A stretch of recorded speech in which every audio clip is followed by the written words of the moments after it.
जब इस मंच से कार्यक्रम हो रहा है तो गरीब के, किसान के भले के एक के बाद एक नए कीर्तिमान बन रहे हैं। आप पूरे गांव गांव में जिनके प्रधानमंत्री आवास से छूट गए नाम, आप सर्वे कराना। आज ही नया सर्वे चालू हो रहा है, जोरदार अभिनंदन करो एक बार नई योजना के लिए। हमारी दूसरी पार्टी वालों को कोई लेना देना नहीं गरीब से, किसी का मकान बने नहीं बने कोई मतलब नहीं, वो अपनी दुकान चलाना जानते हैं। इसीलिए भैया जमीन पे कम रहते हैं, हवा में ज्यादा चलते हैं। ये इसलिए पप्पू तीसरी बार भी फेल हो गया, यह रिकॉर्ड अपने सामने आया है। बहुत बोलता है, पता नहीं क्या क्या बोलता है, खेत में कभी गया नहीं, गरीब के घर में झांका नहीं, झूठ की दुकान प्रेम से रोज परोसता है, रोज परोसता है। कहां गई जलेबी ने, कहां गया चक्कर, पता ही नहीं चल रहा, हो गया घन चक्कर।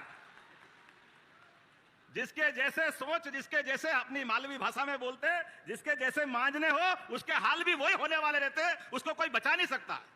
और वो तो ऐसी फूटी नाव में बैठे हैं कि जो नाव अपने मार्ग को तय करने के पहले ही नर्मदा मैया की कृपा से थोड़ी बहुत बच रही है, लेकिन नर्मदा भी कब तक बचाए, मां कह रही भैया छेद तो बंद कर ले।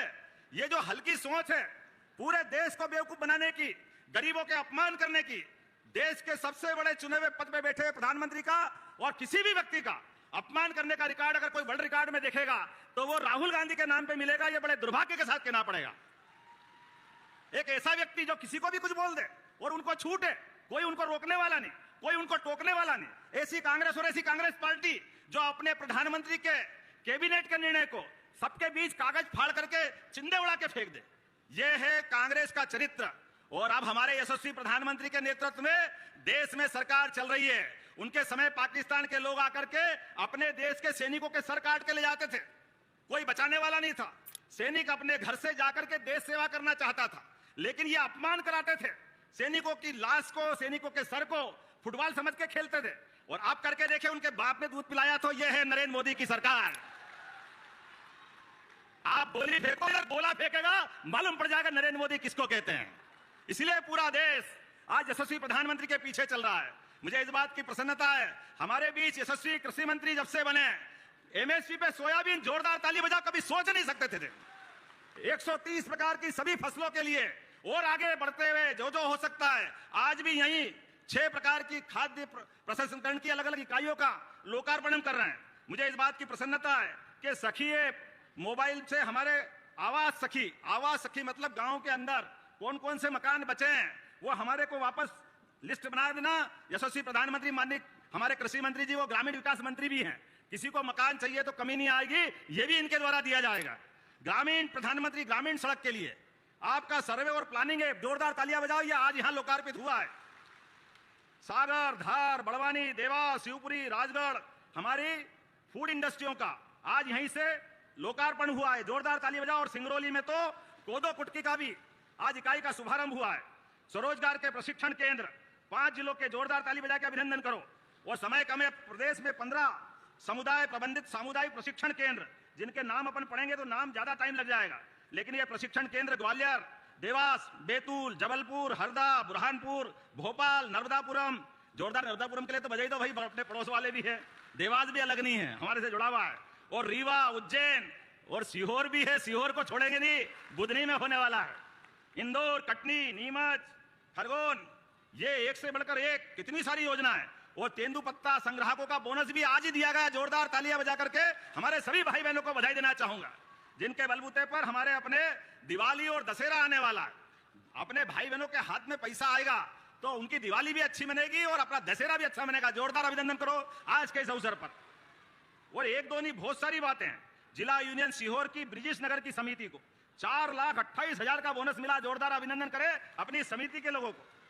बोलने के लिए तो बहुत सारी बातें हैं, लेकिन मैं बोलना कम चाहूंगा, कुछ घोषणा जरूर करूंगा। भाई साहब ने कहा है, यद्यपि हमारा बुधनी और सीहोर तो विकास के पैमाने पर लगातार नए नए कीर्तिमान बन रहा है। मैं नसरुल्लागंज ढूंढता रह गया, वो घरवंदा मेरे समझ में नहीं आया, भेरुंदा। तो मैं हेलीकॉप्टर में बोल रहा है कि कहां चल रहे हैं, तो आपने कहा भेरुंदा चल रहे हैं। अरे मेरे दिमाग से भूल गया कि गए जमाने नसरुल्लागंज के, अब तो भेरुंदा का ही मजा आना चाहिए। बोले भेलू हमारा।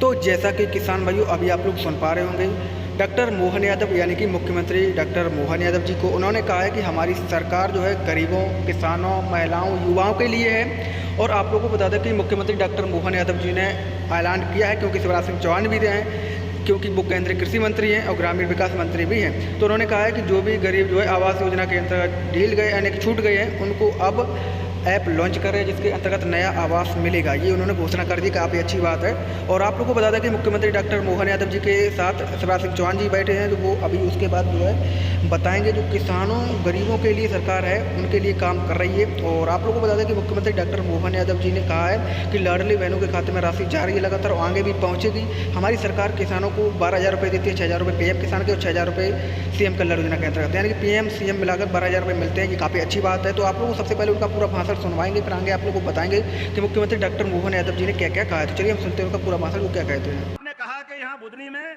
चारों नगरीय निकाय में भेरुंदा, रेहटी, बुधनी, शाहगंज में अधोसंरचना के लिए 2-2 करोड़ अर्थात 8 करोड़ मांगे हैं। 8 ही करोड़ देने की घोषणा करता हूं। विकास खंड के आपने बहुत सारी सड़क बता दी है। चमेटी से बोरखेड़ी, सुरेर से भादाकुई मार्ग, सीलकंड से आदिवासी टप्पर मार्ग, ग्राम छिपानेर से ग्राम इकलाय तक, ग्राम डोवा से सोडल बाबा तक, ग्राम सिरसोदिया से ग्राम कुमन ताल तक, और ये सारे के सारे नवीन मार्ग, ग्राम डिमावर से ग्राम अंबाका कदीम तक, ग्राम बाबरी मेन रोड से नर्मदा घाट तक, ग्राम बजगांव से ग्राम बरखेड़ी ग्राम बोड़ी तक, ग्राम राला में गांव से मुक्तिधाम तक, ग्राम इटावा खुर्द से ग्राम डोंगल पानी तक, ग्राम सिंहपुर से ग्राम सिंहपुर पठार तक, ग्राम भलाई से ग्राम मरिया खेड़ी तक। कुछ छोड़ोगे कि नहीं छोड़ोगे भाई साहब? सभी दे दिया, जोरदार ताली बजाओ। ये सब देने की घोषणा कर रहा हूं। ग्राम सुनेर से टप्पर तक, ग्राम रफीकगंज से धूल सिंह के टप्पर तक। कौन है धूल सिंह? जोरदार ताली बजाओ। धूल सिंह। ग्राम नेहरू गांव से ग्राम जोगला तक, ग्राम सिरली से ग्राम खारी तक, ग्राम जीत से जामुन वाले के टप्पर तक। जामुन वाला भी आ गया। ग्राम भीम गांव से नहर पुलिया से वालंगिया का टप्पर तक। वालंगिया के लिए जोरदार ताली बजाओ भाई, उसको भी सड़क मिलेगी। ग्राम हमीदगंज से गोशाला, ग्राम बसंतपुर तक, ग्राम बड़गांव से ग्राम बड़गांव में आंतरिक सड़क। जोरदार ताली बजाओ पूरे गांव बड़गांव के लिए। ग्राम आंबा जदीद में आंतरिक सड़क। ग्राम हाथीघाट से, हाथीघाट भी है, जोरदार ताली बजाओ। ग्राम हाथीघाट से ग्राम पचौर तक, ग्राम बोरखेड़ा खुर्द से चिचली के नहर टप्पर तक। ढूंढ ढूंढ के लाए, कहां से लाए। ग्राम मंजली में ग्राम खड़गांव तक, ग्राम डिमावर से ग्राम खड़गांव तक। विकासखंड बुधनी ठांडावड़ से भूरी तलई। वाह, भूरी तलई वालों के लिए भी जोरदार ताली बजाओ भाई। अब ये तो नाम ही बोलने में थोड़ा अटपटा लग रहा है, लेकिन बोलना तो पड़ेगा। नकटी तलई, ये नकटी तलई भी होती है क्या? इसका नाम बदल देना भाई साहब, नाक वाली तलई बोल दो उसको। भले सड़क दे दूंगा, उसमें कोई परेशानी नहीं है, लेकिन नाम तो इसको सुधरवा दो। पाना गुराड़िया से माथनी जहाजपुर मार्ग, ये तो बहुत लंबी मांग ली इनने, लेकिन कोई बात नहीं। 14 किलोमीटर बुधनी वालों के लिए तो सब छूट है। जोरदार ताली बजाओ। ये सारी की सारी सड़कें देने की घोषणा करता हूं। गोपालपुर, लाड़कुई, चकल्दी में सीएम राइज स्कूल मांगे हैं, निश्चित रूप से बनाए जाएंगे। जोरदार अभिनंदन करो हमारे बीच में। और जब सब कुछ दे रहे हैं तो देवी सलकनपुर वाली मैया को कैसे छोड़ सकते हैं? मुझे बताया गया कि पेयजल के लिए, आवागमन के लिए, चौक विकास के लिए बहुत सारे काम आपने मांगे। मैं सभी यहीं से करने की घोषणा करता हूं। देवी सलकनपुर वाली मैया के लिए तो नवरात्रि में कोई कैसे रोक सकता है? विधानसभा में तो जैसा कि किसान भाई लोग अभी आप लोग सुन पा रहे होंगे मुख्यमंत्री डॉक्टर मोहन यादव जी को। मोहन यादव जी के बाद जो है केंद्रीय कृषि मंत्री और पूर्व मुख्यमंत्री शिवराज सिंह चौहान जी बोलेंगे, क्योंकि आप लोगों को पता है कि मुख्यमंत्री डॉक्टर मोहन यादव जी के मुख्यमंत्री हैं तो शिवराज सिंह चौहान भी पूर्व मुख्यमंत्री रह चुके हैं। जैसा कि आप लोगों को पता है कि मुख्यमंत्री किसान कल्याण योजना का पैसा आने वाला है, लेकिन अभी तक किसानों को मिला नहीं है। और 10वीं किस्त कब मिलेगी इसको लेकर किसानों में संशय है, यानी कि सवाल बना हुआ है मन में कि आखिरकार पैसा कब आएगा।